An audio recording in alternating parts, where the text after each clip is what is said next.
La vétérinaire, elle a condamné. Elle m'a dit, c'est mort. Il reste que 10% du tendon. Les chevaux, c'est ma passion depuis toujours. J'ai eu mon premier poulain en 95. Depuis, j'élève des poneys Connemara. Donc, ce sont des poneys de sport qui sont hyper rustiques et super sympas. Donc, on peut faire de tout. À l'origine, ce sont des poneys sauteurs. Maintenant, je m'oriente beaucoup sur le loisir. Donc ça, c'est la dernière ponette de souche de mon élevage.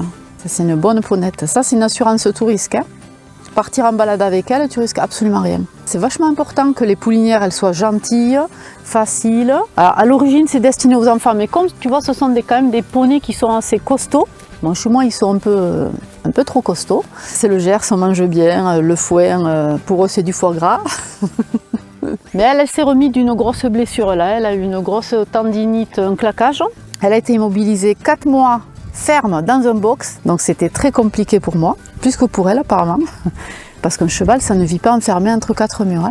Et puis petit à petit, on a fait rééducation, tous les jours on marchait 5 minutes, sur le dur, sur le plat. Ça fait 2 mois qu'elle est revenue ici, voilà. Où la vétérinaire elle a condamné. On a fait les échographies, les radios, elle m'a dit c'est mort.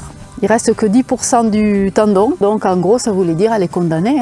Donc j'ai dit non, pour moi c'est pas mort. Je l'ai mise 4 mois enfermée. J'ai refait des échographies de contrôle et la véto m'a dit franchement, je suis hyper surprise, je ne m'attendais pas à ce résultat. Donc comme quoi, quand on a envie, bon là elle nous fait comprendre qu'on la fait chier en gros. Elle se dit bon, je suis en train de bouffer là, vous me saoulez.